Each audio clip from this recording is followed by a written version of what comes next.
Halo semuanya, kenalin, namaku Putra Bidin Sofiullah Dwianto dengan NBI 1151900078, kelas Media and Cultural Studies E. Kali ini aku mau bahas tentang teori feminisme setelah bumper berikut ini. But you just said that all straight men are trash. Like, that's a pretty big generalization, don't you think? It definitely is. Against what they describe as a growing anti-feminism movement. The more I've spoken about feminism, Men trash? Cis, heterosexual men, absolutely, especially white men. Currently, only 26 of those positions are filled by men, whereas 27% of STEM positions are filled by women.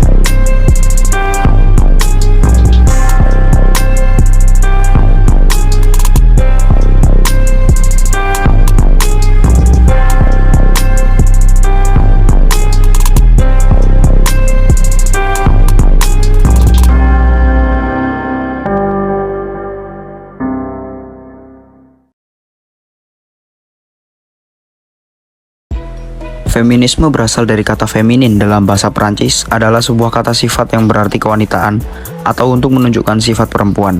Feminisme merupakan aliran pergerakan wanita yang memperjuangkan hak-hak perempuan. Feminisme adalah serangkaian gerakan sosial, gerakan politik, dan ideologi yang memiliki tujuan memperjuangkan hak-hak wanita dengan menetapkan kesetaraan pada aspek politik, ekonomi, pribadi, dan sosial dari dua jenis kelamin. Feminisme menggabungkan posisi bahwa masyarakat memprioritaskan sudut pandang laki-laki dan bahwa perempuan diperlakukan secara tidak adil dalam masyarakat tersebut. Upaya untuk mengubahnya termasuk dalam memerangi stereotip gender serta berusaha membangun peluang pendidikan dan profesional yang setara dengan laki-laki.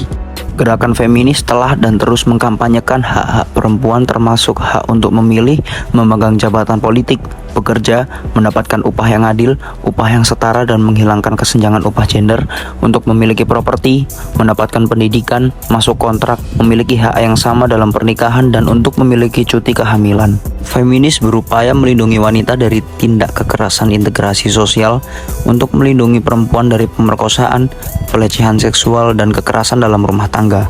Perubahan dalam berpakaian dan aktivitas fisik yang dapat diterima sering menjadi bagian dari gerakan feminis. Beberapa cendekiawan menganggap kampanye feminis sebagai kekuatan utama di balik perubahan sosial utama dalam sejarah terhadap hak-hak perempuan, khususnya di Barat, di mana mereka hampir secara universal dihargai atas pencapaian hak pilih perempuan, bahasa netral gender, hak reproduksi bagi perempuan. Meski anjuran feminis terutama berfokus pada hak-hak perempuan, beberapa feminis termasuk Bell Hooks berpendapat untuk memasukkan pembebasan laki-laki di dalam tujuan feminisme karena mereka percaya bahwa laki-laki juga dirugikan oleh peran gender tradisional mereka. Teori feminis yang muncul dari gerakan feminis bertujuan untuk memahami sifat ketidaksetaraan gender dengan memeriksa peran sosial dan pengalaman hidup perempuan. Ini telah mengembangkan teori-teori dalam berbagai disiplin ilmu untuk menanggapi isu-isu tentang gender. Gerakan feminisme dimulai sejak akhir abad ke-18 dan berkembang pesat sepanjang abad ke-20 yang dimulai dengan penyuaraan persamaan hak politik bagi perempuan. Tulisan Mary Wollstonecraft yang berjudul A Vindication of the Rights of Women dianggap sebagai salah satu karya tulis feminis awal yang berisi kritik terhadap revolusi Perancis yang hanya berlaku untuk laki-laki namun tidak untuk perempuan. Satu abad setelahnya di Indonesia, Raden Ajeng Kartini ikut membuahkan pemikirannya mengenai kritik dan perempuan Jawa yang tidak diberikan kesempatan mengecap pendidikan yang setara dengan laki-laki, selain dari kritik terhadap kolonialisme Belanda. Di akhir abad ke-20, gerakan feminis banyak dipandang sebagai sempalan gerakan critical legal studies yang pada intinya banyak memberikan kritik terhadap logika hukum yang selama ini digunakan, sifat manipulatif dan ketergantungan hukum terhadap politik, ekonomi, peranan hukum dalam membentuk pola hubungan sosial dan pembentukan hierarki oleh ketentuan hukum secara tidak mendasar. Walaupun pendapat feminis bersifat pluralistik, namun satu hal yang menyatukan mereka adalah keyakinan mereka bahwa masyarakat dan tatanan hukum bersifat patriarki. Aturan hukum yang dikatakan netral dan objektif seringkali hanya merupakan kedok terhadap pertimbangan politis dan sosial yang dikemukakan oleh ideologi pembuat keputusan, dan ideologi tersebut tidak untuk kepentingan wanita. Patriarki dalam masyarakat dan ketentuan hukum merupakan penyebab ketidakadilan, dominasi, dan subordinasi terhadap wanita, sehingga sebagai konsekuensinya adalah tuntutan terhadap kesetaraan gender. Kesetaraan gender tidak akan dapat tercapai dalam struktur institusional ideologis yang saat ini berlaku. Feminis menitik beratkan perhatian pada analisis peranan hukum terhadap bertahannya hegemoni patriarki. Segala analisis dan teori yang kemudian dikemukakan oleh feminis diharapkan dapat secara nyata diberlakukan, sebab segala upaya feminis bukan hanya untuk menghiasi lembaran sejarah perkembangan manusia, melainkan lebih kepada upaya manusia untuk bertahan hidup. Timbulnya gerakan feminis merupakan gambaran bahwa ketentuan yang abstrak tidak dapat menyelesaikan ketidaksetaraan. Maka, sangat sulit terselesaikan analisis ini dengan alasan memihak terhadap keadilan dalam sosial, mengedepankan nilai-nilai kemanusiaan. Perlunya gender dibahas agar wanita tidak minder ketika mempunyai harapan tinggi dalam menggapai masa depan yang cerah dan abadi.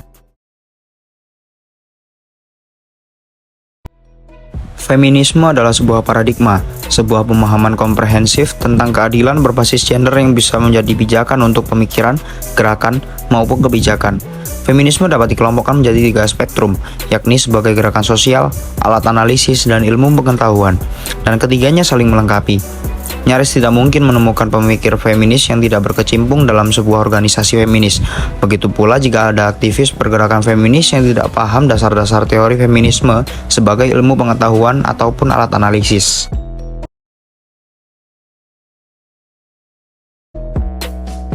Adapun definisi teori feminisme menurut para ahli, yang pertama ada John Hannam. Di dalam buku Feminism, kata feminisme bisa diartikan sebagai a recognition of an imbalance of a power between the sexes, with women in a subordinate role to men.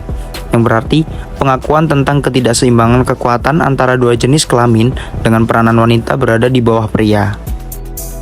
Yang kedua ada Mary Wollstonecraft. Dalam bukunya The Rights of Women pada tahun 1972 mengartikan feminisme adalah suatu gerakan emansipasi wanita, gerakan dengan lantang menyuarakan tentang perbaikan kedudukan wanita dan menolak perbedaan derajat antara laki-laki dan wanita.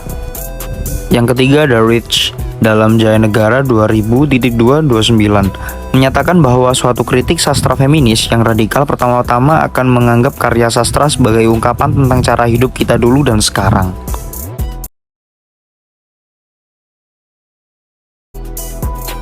Menurut Wikipedia, ada beberapa aliran feminisme. Yang pertama ada feminisme liberal. Feminisme liberal ialah pandangan untuk menempatkan perempuan yang memiliki kebebasan secara penuh dan individual. Aliran ini menyatakan bahwa kebebasan dan kesamaan berakar pada rasionalitas dan pemisahan antara dunia private dan publik. Setiap manusia punya kapasitas untuk berpikir dan bertindak secara rasional, begitu pula pada perempuan. Akar ketertindasan dan keterbelakangan pada perempuan ialah karena kesalahan perempuan itu sendiri. Perempuan harus mempersiapkan diri agar mereka bisa bersaing di dunia dalam kerangka persaingan bebas dan punya kedudukan setara dengan laki-laki. Feminis liberal memiliki pandangan mengenai negara sebagai penguasa yang tidak memihak antara kepentingan berkelompok yang berbeda yang berasal dari teori pluralisme negara. Mereka menyadari bahwa negara itu didominasi oleh kaum pria yang terefleksikan menjadi kepentingan yang bersifat maskulin. Tetapi mereka juga menganggap bahwa negara dapat didominasi kuat oleh kepentingan dan pengaruh kaum pria tadi. Singkatnya, negara adalah cerminan dari kelompok kepentingan yang memiliki kendali atas negara tersebut. Untuk kebanyakan kaum feminis liberal, perempuan tercenderung berada di dalam negara hanya sebatas warga negara, bukannya sebagai pembuat kebijakan. Karena itu, ada ketidaksetaraan perempuan dalam hak politik atau bernegara. Pun dalam perkembangan berikutnya, masyarakat dari kaum feminis liberal mengenai kesetaraan setidaknya memiliki pengaruhnya sendiri terhadap perkembangan, pengaruh dan kesetaraan perempuan untuk melakukan kegiatan politik seperti membuat kebijakan di sebuah negara. Tokoh aliran ini adalah Naomi Wolf sebagai feminisme kekuatan yang merupakan solusi. Kini perempuan telah mempunyai kekuatan dari segi pendidikan dan pendapatan, dan perempuan harus terus menuntut persamaan haknya, serta saatnya kini perempuan bebas berkehendak tanpa bergantung pada lelaki. Feminisme liberal mengusahakan untuk menyadarkan wanita bahwa mereka adalah golongan tertindas. Pekerjaan yang dilakukan wanita di sektor domestik dikampanyekan sebagai hal yang tidak produktif dan menempatkan wanita pada posisi subordinat. Budaya masyarakat Amerika yang materialistis, mengukur segala sesuatu dari materi, dan individualis sangat mendukung keberhasilan feminisme. Wanita-wanita tergiring keluar rumah, berkarir dengan bebas dan tidak bergantung lagi pada pria. Yang kedua adalah feminisme radikal. Tren ini muncul sejak pertengahan tahun 1970-an. Aliran ini menawarkan ideologi perjuangan separatisme perempuan.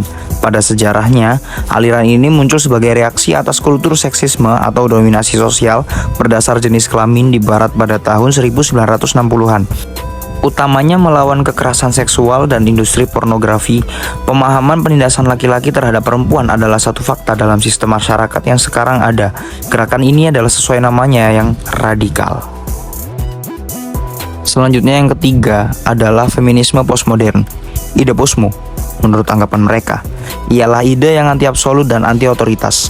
Gagalnya modernitas dan pemilahan secara berbeda-beda tiap fenomena sosial karena penentangannya pada penguniversalan pengetahuan ilmiah dan sejarah. Mereka berpendapat bahwa gender tidak bermakna identitas atau struktur sosial.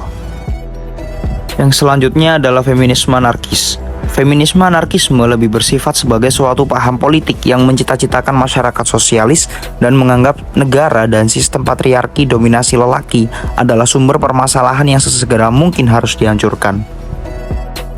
Lalu ada feminisme Marxis. Aliran ini memandang masalah perempuan dalam kerangka kritik kapitalisme. Asumsinya bahwa sumber penindasan perempuan berasal dari eksploitasi kelas dan cara produksi. Teori Friedrich Engels dikembangkan menjadi landasan aliran ini. Status perempuan jatuh karena adanya konsep kekayaan pribadi atau private property. Kegiatan produksi yang semula bertujuan untuk memenuhi kebutuhan sendiri berubah menjadi keperluan pertukaran atau exchange. Laki-laki mengontrol produksi untuk pertukaran dan sebagai konsekuensinya, mereka mendominasi hubungan sosial. Sedangkan perempuan direduksi menjadi bagian dari properti. Sistem produksi yang berorientasi pada keuntungan mengakibatkan terbentuknya kelas dalam masyarakat bourgeois dan proletar. Jika kapitalisme tumbang, maka struktur masyarakat dapat diperbaiki dan penindasan terhadap perempuan juga dihapus. Selanjutnya ada feminisme sosialis. Sebuah paham yang berpendapat tak ada sosialisme tanpa pembebasan perempuan, tak ada pembebasan perempuan tanpa sosialisme. Feminisme sosialis berjuang untuk menghapuskan sistem pemilikan, lembaga perkawinan yang melegalisir pemilikan pria atas harta dan pemilikan suami atas istri dihapuskan seperti ide Marx yang menginginkan suatu masyarakat tanpa kelas, tanpa pembedaan gender. Selanjutnya ada feminisme pasca kolonial. Dasar pandangan ini berakar pada penolakan universalitas pengalaman perempuan. Pengalaman perempuan yang hidup di negara dunia ketiga, koloni atau bekas koloni, berbeda dengan perempuan berlatar belakang dunia pertama. Perempuan dunia ketiga menanggung beban penindasan lebih berat karena selain mengalami penindasan berbasis gender, mereka juga mengalami penindasan antar bangsa, suku, ras, dan agama.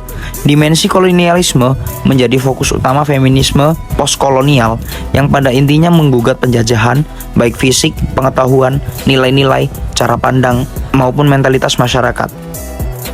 Beverly Lindsay dalam bukunya Comparative Perspectives on Third World Women, The Impact of Race, Sex, and Class, menyatakan hubungan ketergantungan yang didasarkan atas ras, jenis kelamin, dan kelas sedang dibuat kekal oleh institusi-institusi ekonomi, sosial, dan pendidikan. Yang terakhir ada feminisme Nordik. Kaum feminis Nordik dalam menganalisis sebuah negara sangat berbeda dengan pandangan feminis Marxis maupun radikal. Feminis Nordik lebih menganalisis feminisme bernegara atau politik dari praktik-praktik yang bersifat mikro. Kaum ini menganggap bahwa kaum perempuan harus berteman dengan negara, karena kekuatan atau hak politik di sosial perempuan terjadi melalui negara dan didukung oleh kebijakan sosial negara.